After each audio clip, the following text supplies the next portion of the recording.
Ça c'est un petit Peperomia sur une roche. Et les Peperomia j'aime bien, il y a plusieurs espèces ici.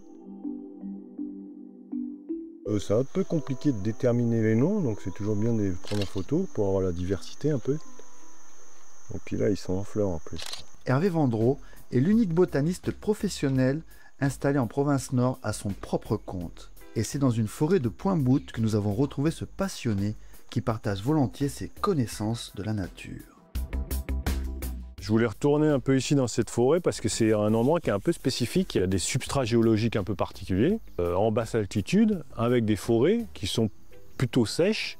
Et donc du coup, on a des espèces qui vont être assez rares. On va essayer de voir s'il reste encore des espèces rares ou pas. Et là, je sais qu'il y en a quelques-unes que j'aimerais bien voir là.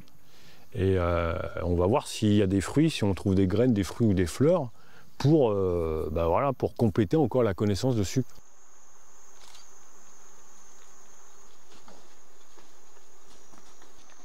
Tu vois cette plante-là, là, ça fait, ça doit faire au moins 60 ans qu'elle est connue cette plante. Et pour l'instant, elle n'a toujours pas mis un nom, parce qu'on ne sait pas ce que c'est. La fleur, elle est assez particulière. C'est qu'en fait, on a des sépales qui entourent l'ovaire, là, et après, il y a un style au bout, là, tu vois. Et ça, en fait, en Calédonie, il n'y en a que 7 espèces qui sont comme ça. Fleur femelle là à droite, à gauche, et fruits à droite. Et vu qu'on est connu comme botaniste, on est des récolteurs associés à l'herbier de Nouvelle-Calédonie. Ça nous permet de récolter des plantes pour faire avancer la connaissance du pays, quoi. Dans les naturalistes, globalement, tu vas avoir des gens qui vont plus se focaliser sur les plantes, mais tu en as d'autres qui vont se focaliser sur les araignées, les escargots, les insectes, les oiseaux, etc.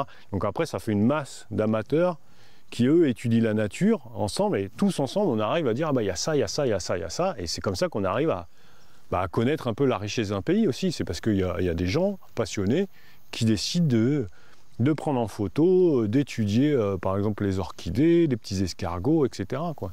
Tout un monde que moi j'adore découvrir, moi, en tout cas. Je suis sûr que c'est par là l'espèce. Après cette phase dite de terrain, le botaniste devra ensuite étudier et consigner ses recherches en rapport afin d'en informer la communauté scientifique.